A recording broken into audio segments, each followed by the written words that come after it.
I fear that questions of land are beyond rationality. Questions of land are questions of identity. And the way we relate to them sometimes cannot be very rational. When I listen to the Kenyan situation, I see a case of a Bermuda Triangle, where we have the law and institutions of law existing in a planet near Kenya. And then we have the Kenyan people with their diverse discourses occasionally taken by civil society. And civil society acting, forgive me for saying this, I appreciate what they do, but sometimes I think rather erratically, because they pick on an issue and run with it. And as they run with it, there's the issue of the Kenyan people themselves and their conversations, multiple as they are, not fully captured. So my question is this: how can we bring the law institutions to be accountable not just to Parliament, but to the Kenyan people? I have been studying professional identity, and my understanding is that a profession gives pride to somebody, because when you become a professional, you vow to protect the knowledge that gives you a name. Now, how come we have professionals, lawyers, whose only commitment is to what they can get out of the institution? How can we then say these people are professionals and we have trained them? Have we trained them to be accountable to themselves, or have we trained them to be accountable to institutions? It's a question that I think the Constitutional Commission asked itself, and its method was precisely to consult and to try to capture and to try to make sure that the document that was produced reflected what the people wanted. I mean, the process of consultation on the Constitution in Kenya was quite remarkable. And the Land and Environment chapter, and before that, the National Land Policy, are direct results of consulting with the people about what they wanted. My worry is the disconnection between those ambitions, that transformative ambition, and subsequent legislation. And I completely agree with you that the legal profession is partly, implicated in many of the very intractable land problems that Kenya faces. So I've written extensively on the role of the legal profession in itself in land grabbing. So the Dungu report has been written about by academics and commentators as an interesting document that tells us something about who grabbed land and where. Very interesting, and I too love the appendix of the Dungu report and often look at it. Very interesting.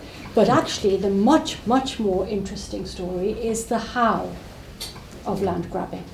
I was wondering if our two panelists could say a little bit more about the community land legislation. So what exists right now and what's being disputed and what might be on the books for reform, and especially in the context of devolution, which I think it was said sort of divides responsibility for community land between the national and the county governments.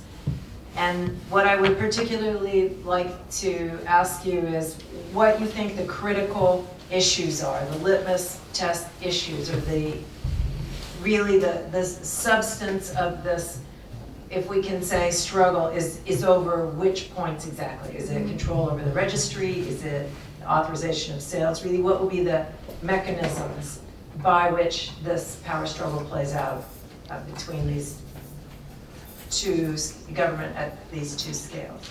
I mean, my understanding is that the bill has been around a while and was being worked on around the time that we were working in 2012. And then it faded, didn't it? And then I think support was found to do more work on it. And so what I understand is that there's been an improvement in some of the provisions.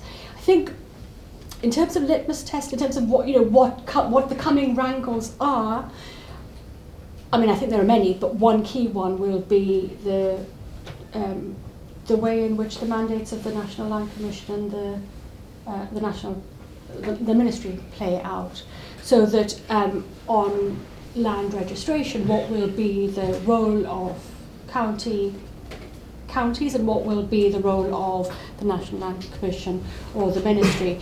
And it seems to me, just trying to review some of the debates between the Ministry and the National Land Commission, some of the worries that the National Land Commission has is that the recent proposed amendments are to try and strip it of a lot of the responsibilities that it was given in the National Land Commission Act in 2012, which were actually substantially less than the Constitution and the National Land Policy had hoped for it. Reading some of the debates, the impression you have is that if, for example, the only task that's left to the National Land Commission is the task of registration, then effectively all that we have is a National Land Commission that is a repository for maps. That's all, which is a long, long way from what was hoped for that body. I think they're even going to get less in the way of maps under the new legislation. So to me, that's the interesting thing to watch, is to what extent the National Land Commission is stripped of what it thought was its mandate, how much clawing back the Ministry does, and then how that plays out at county level. The position is that community land, which has not been formally titled to a particular community, then remains with the county government to hold in trust for the group or groups who is entitled to it. So that since every part of the country is in one county or another, actually the national government has no immediate rights over community land, which I think they're probably not terribly happy about. And there was supposed to be a system for a county committee, a county land board, which would be advising the National Land Commission on how land within the county should be dealt with. And that board, much to the resentment of the Council of Governors, is to be done away with under the amendment legislation. Just following the last question and the way the law and the institutions on what is a national, in administering what is a national policy work. I'd just like to take us beyond that to take in the question of whether local politics is beginning to develop a desire to say, in our county, we will allocate land as we see fit. We will exclude outsiders. When I was first in Kenya in 1970, I think the only example then and since of a determination to try to localize land allocations was the effort by the MP, Mary John Sironi, in the Nandi Hills Declaration. And it made him a marked man for the rest of his unhappily short life.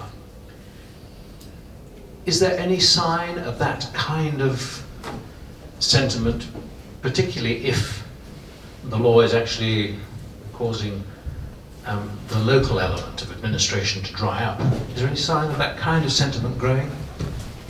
This is a difficulty, I think, of being not on the ground. I mean, the great advantage of the 2012 period that I spoke about was that I was there and had much more, I think, a sense of how some of these issues were playing out. I don't have a very clear sense now of these sorts of issues of community and identity in relation to very local level land claims.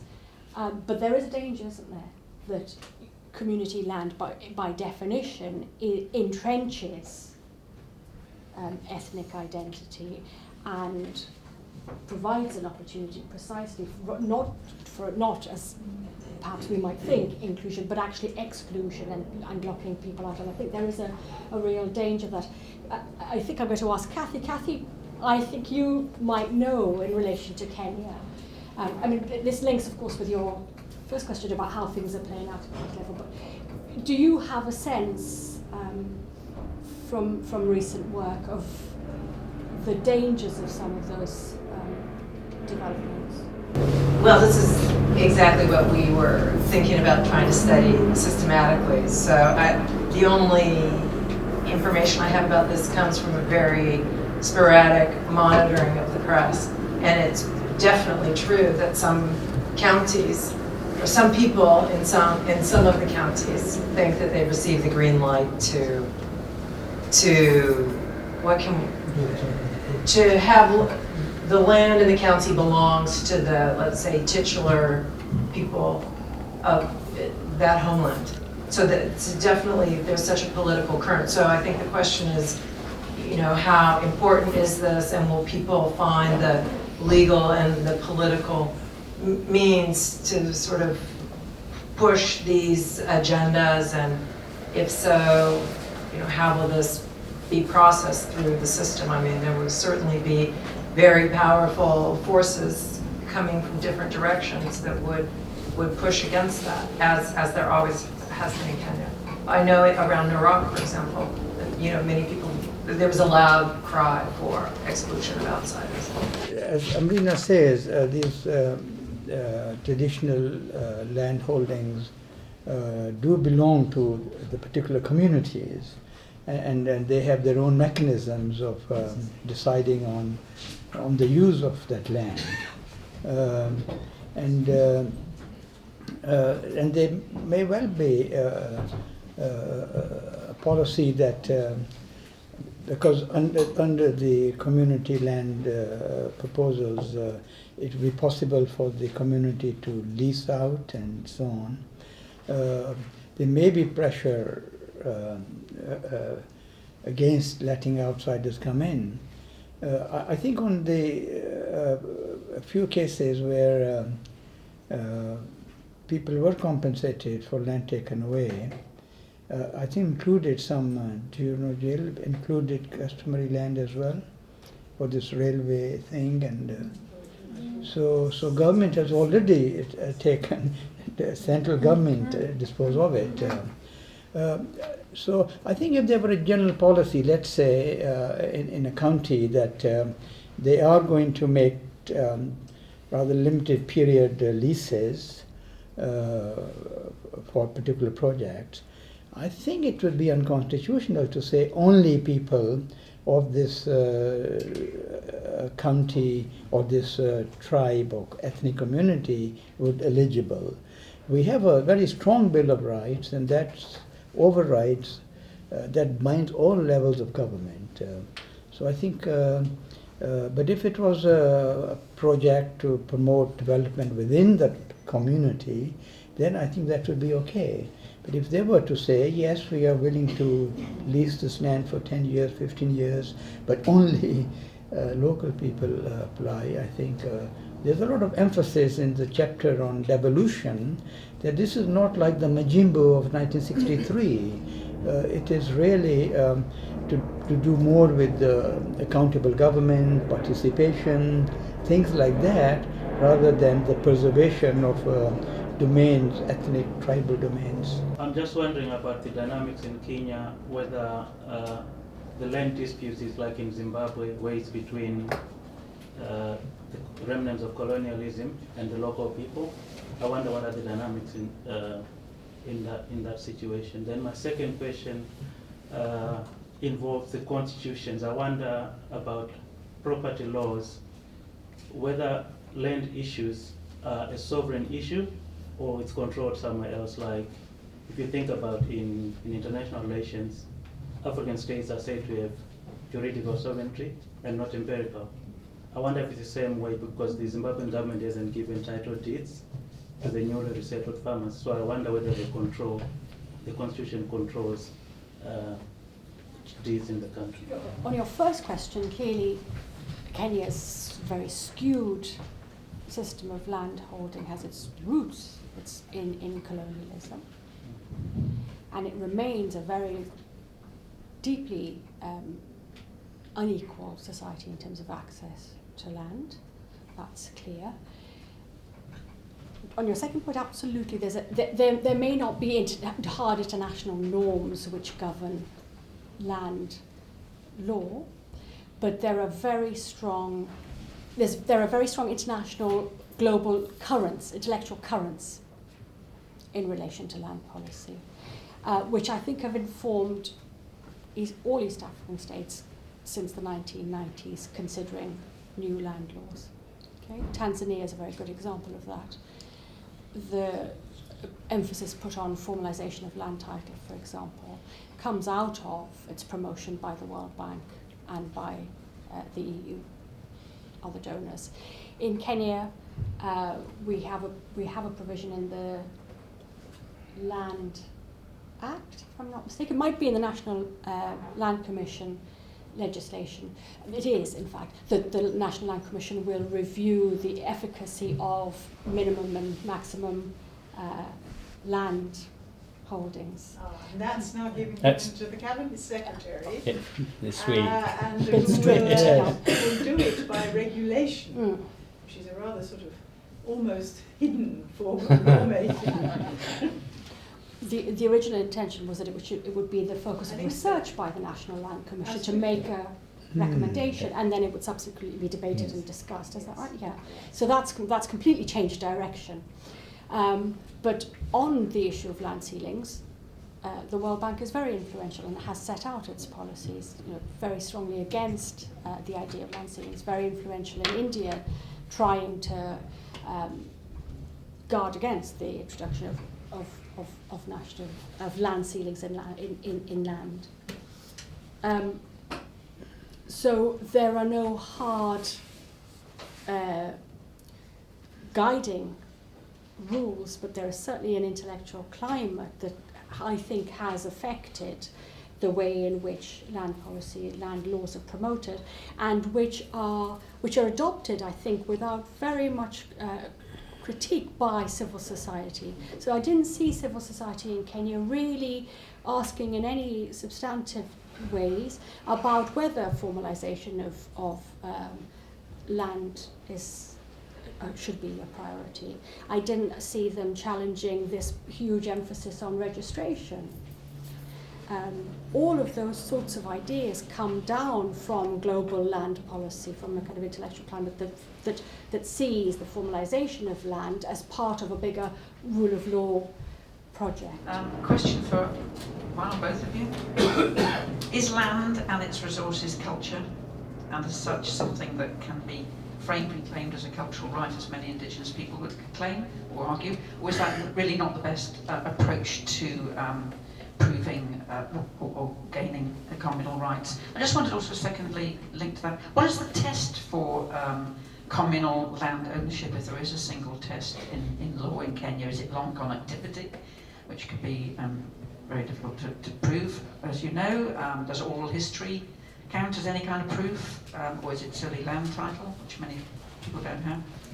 I think the question of whether land or how land and culture might be intertwined is precisely the question that you're hoping to ask in your project, isn't it, Lotte? Because clearly there are interesting and important connections, and the very name of the Community Land Bill suggests that, but I don't think that as yet the discussion has taken place about the connections between cultural rights and land rights. I think that there are not many lawyers, for example, who are thinking about these issues in terms of cultural rights or trying to litigate them in that way. And I think that's really very interesting potential route to go down, but there's a long way to go because there simply aren't people researching in that way or framing things in that way or asking the questions that might lead to things being framed in that way. And I think that's where there's a need, if you like, for the kind of research that tries to see what the connections are between land and cultural claims of some sort. Well,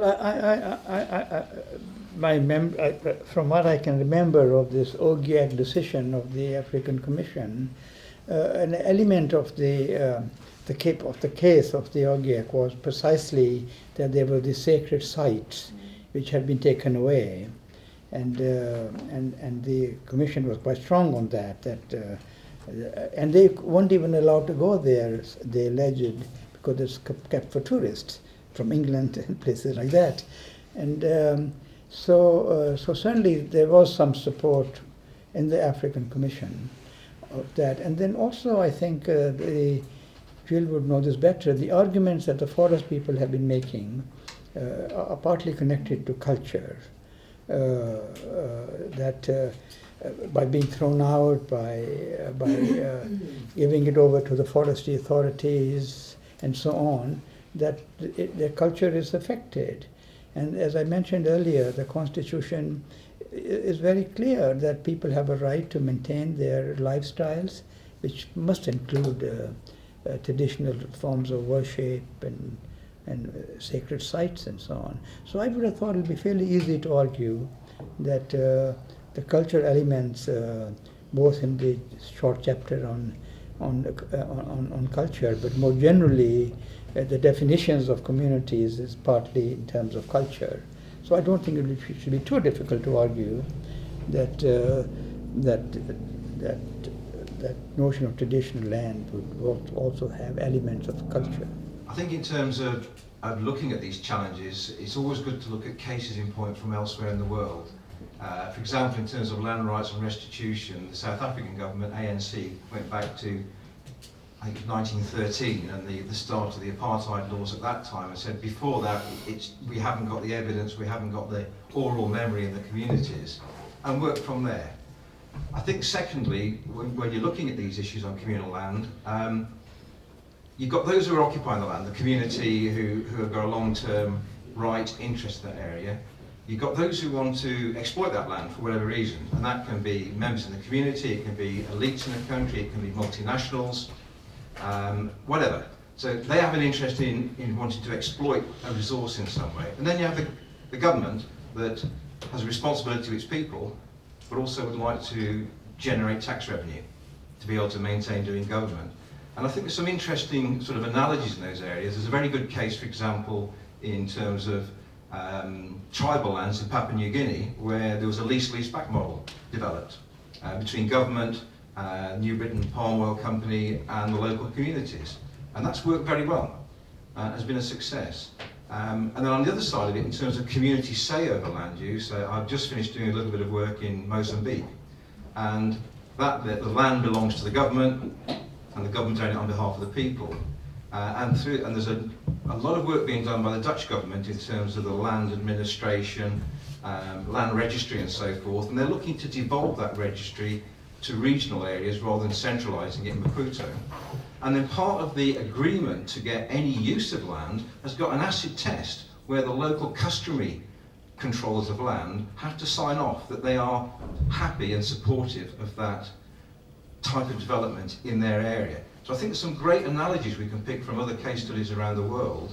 And the bottom line is that if someone else wants to exploit an area of land, then, and if it's community land, that community needs to derive some benefit from these new people coming into their community and perhaps becoming part of that community themselves. So there's a little bit of give and take that needs to be developed from the private sector, from government, and indeed from the communities, in my view. Thank you. Thank you. I'll take one from the back on this side. Clearly, land issue is a very emotive, political and financial in many parts of Africa, and in this particular case, Kenya. But also I think that there's a lot of large, complex legal framework to be solved. I've got two questions. The first question is it legal for the Kenyan government to sell off large tracts of land? The second question is, how can the communities, especially the farmers, can use international law to protect their land ownership. And I've worked in many countries on land policy, and I was rather interested in Dr. Baines' point that there are a lot of interesting developments in other countries, and of course Patrick Corsten's remarkable book on land law reform in Eastern Africa, traditional and transformational, gives us the highlights there. It's extremely valuable. But working on land policy, I'm very much aware that land policy is a component of public policy. And it's very much within the remit of the minister, cabinet, and of course the president.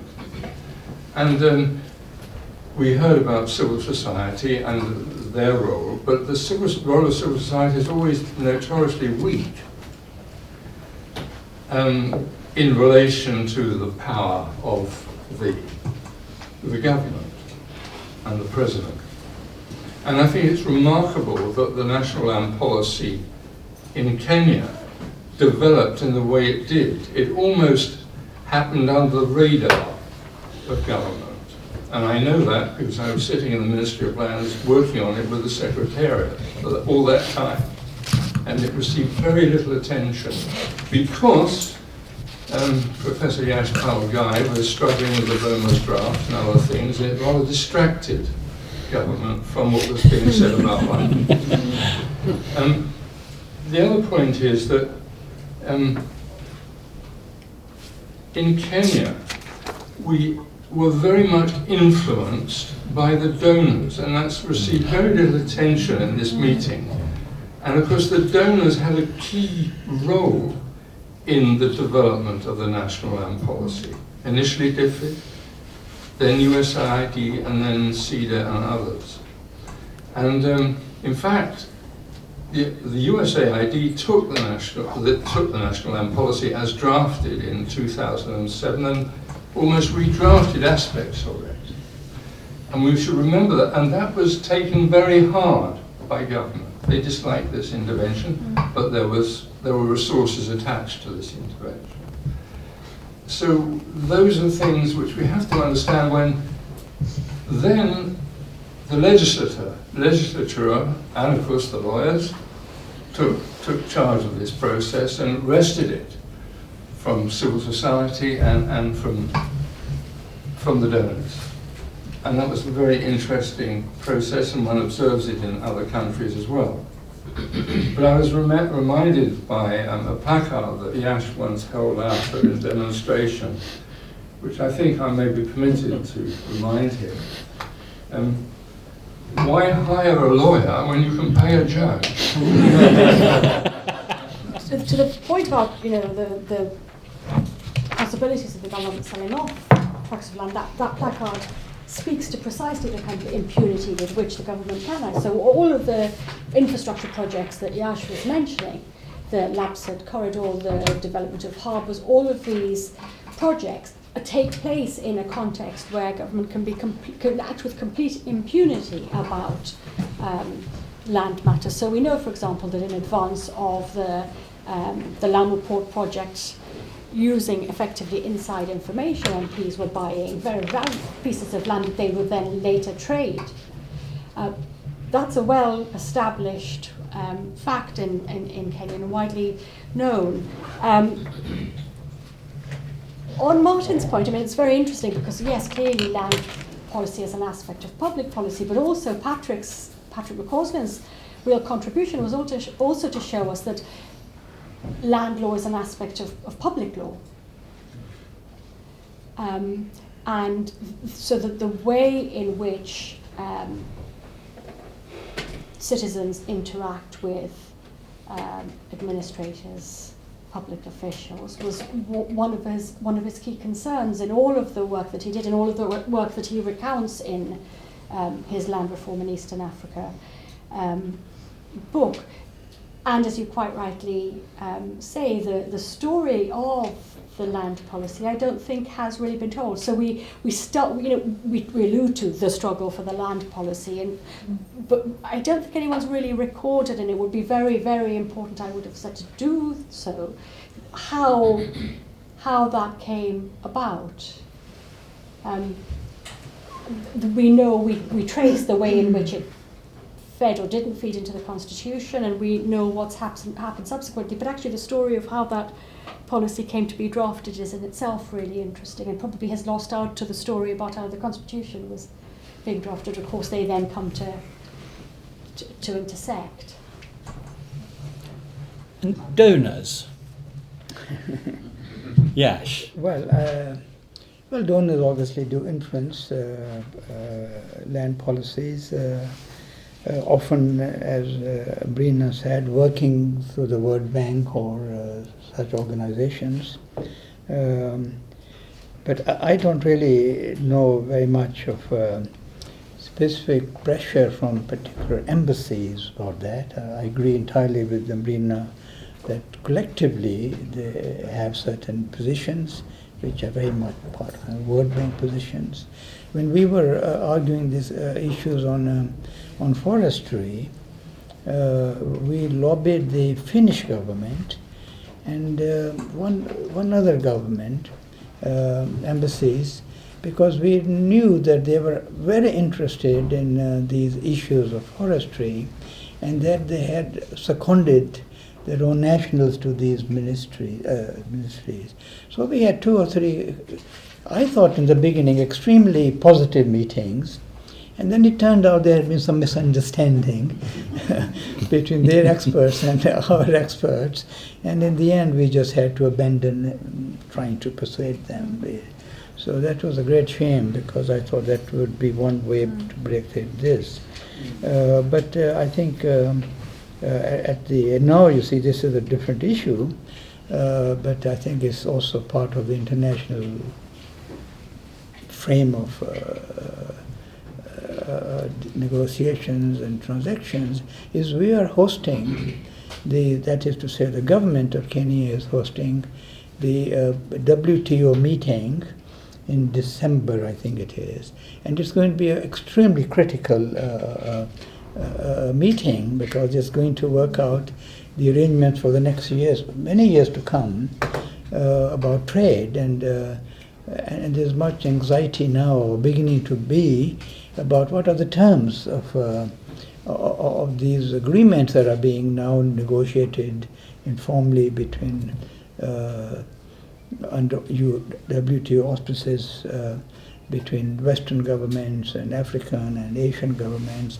So the hope is that by December they'll have a package to put on the table, and so I think their interests are very different from perhaps what is good for the country, but they are very powerful, and we are trying to borrow. I mean, we are a reckless government, borrowing, and we need to placate them if we want to borrow these huge, obscene sums of money that this government is borrowing. My question follows very much from this last commentary on the role of courts as arbiters of some of these conflicts, tensions between land law, the mess of land law and the Constitution, but also between the different types of claims to land and conflicts between customary rights and individual rights and that very expansive bit of rights. So I suppose the question is, do the courts have the mandate, the capability and the credibility to hand down authoritative decisions around these tensions and conflicts?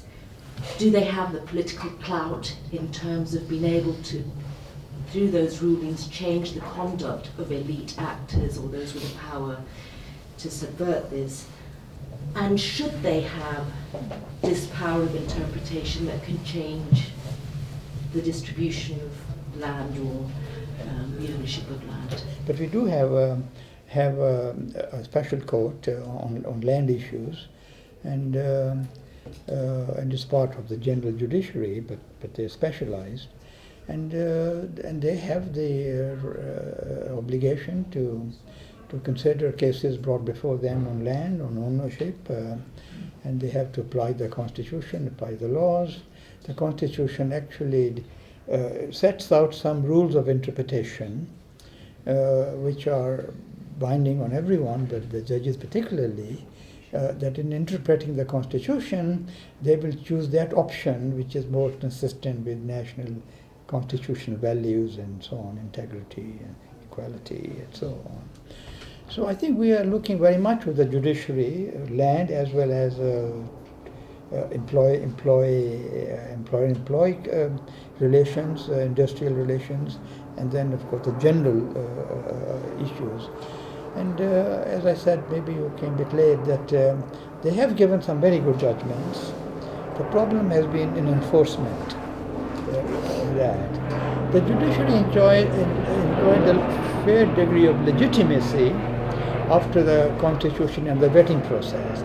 And we also appointed a number of new judges, because some judges had the option of retiring without going through the vetting process and getting a reasonable package, and some opted for that.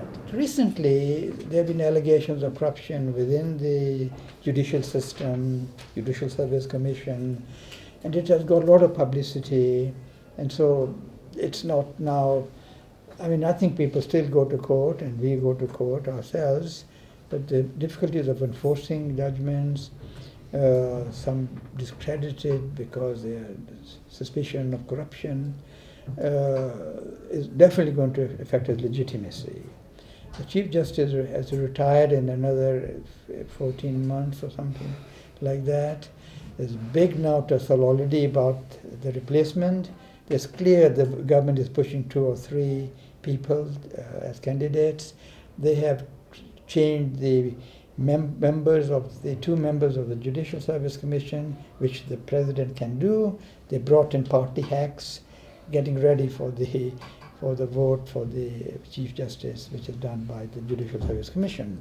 So I think that the judiciary is becoming an issue, but the profession is very much an issue. Just to really, this is a kind of concluding question which I think fits Yash Ghai's conclusion, which was that, and we've heard the kind of, it almost sounds pretty hopeless, the whole afternoon has been quite depressing in many ways. But not unusual for anywhere in the world at the present moment.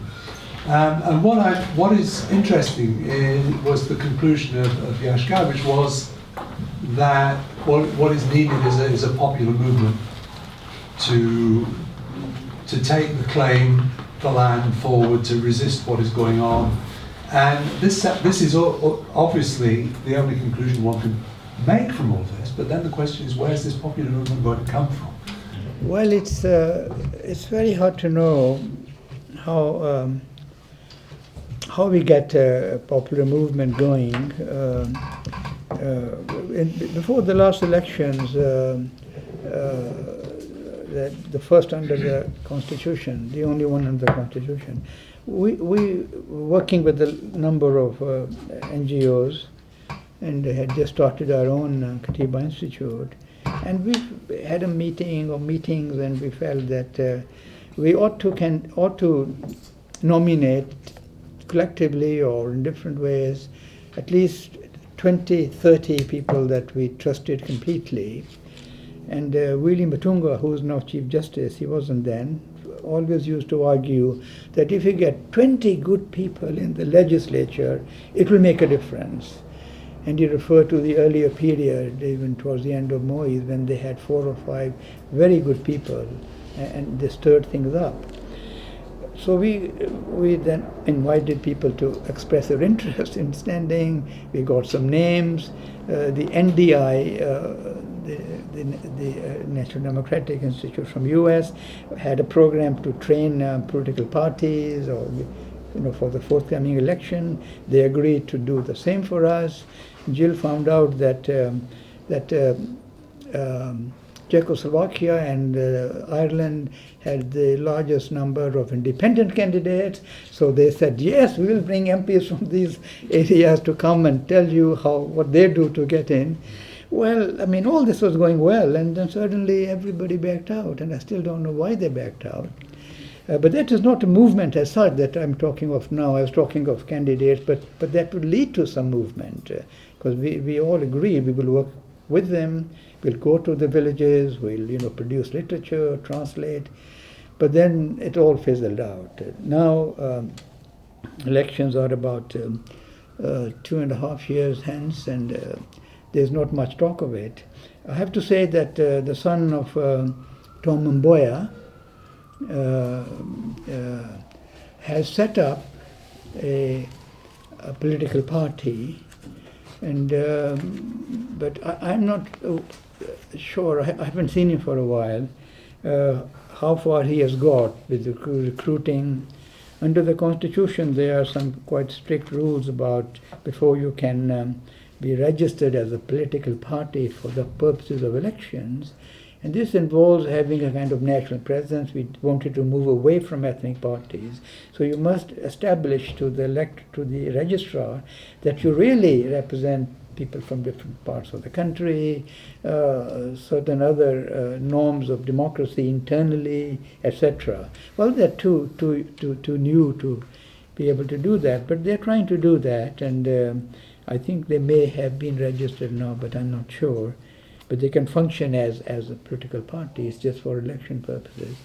So I think, there isn't. It's not very easy to engage civil society leaders into this question of a national movement, a popular movement, and our own ideas are a little superficial and raw.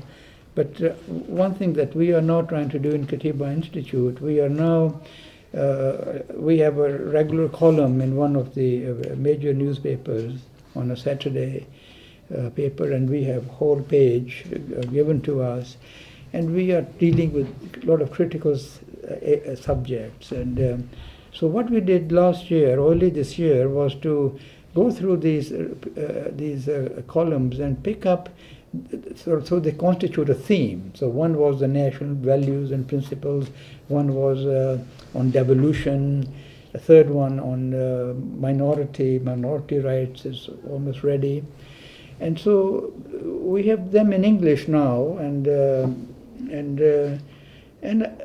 I think there's a big demand for it now from different groups who want to use it for their own members.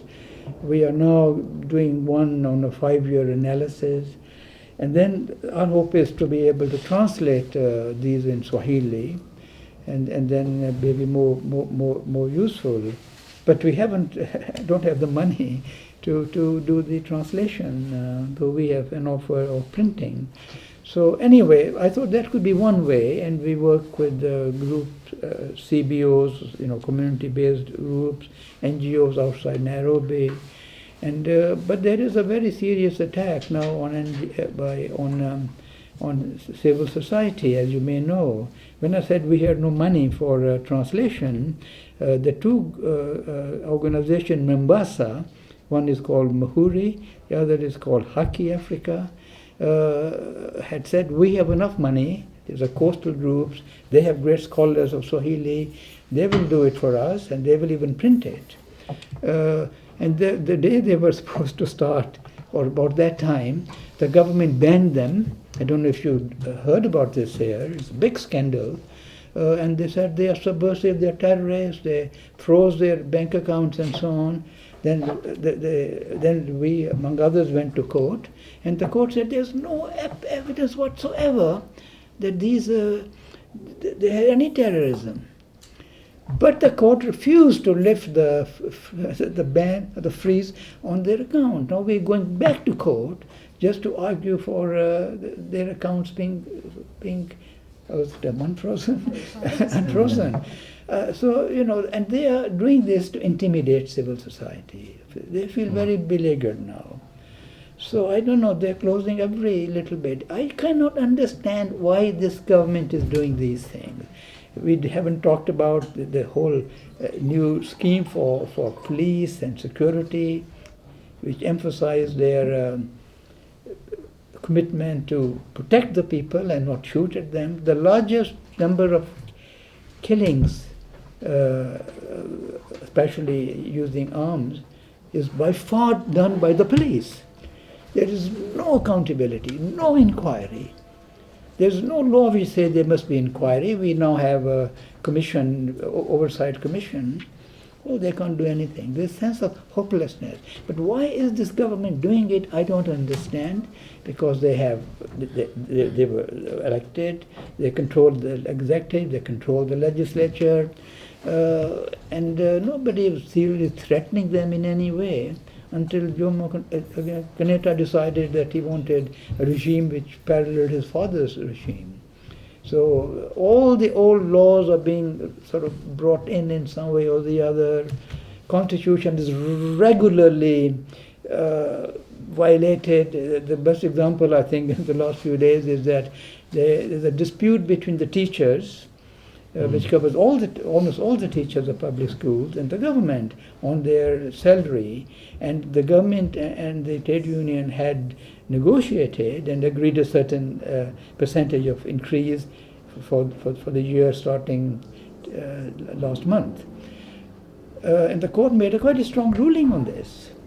That same evening or 2 days later, Kenyatta goes to the TV in the evening, about 8 o'clock, gives a long speech saying, my government will not pay this. I mean, the court had said 2 days earlier, and the court is binding. And well, so far they are getting away with it. I don't know what the latest is. We've been away for 2-3 days and haven't read the internet to see what's happened, but this constant defiance of independent institutions is so that's all I can say. I'm afraid.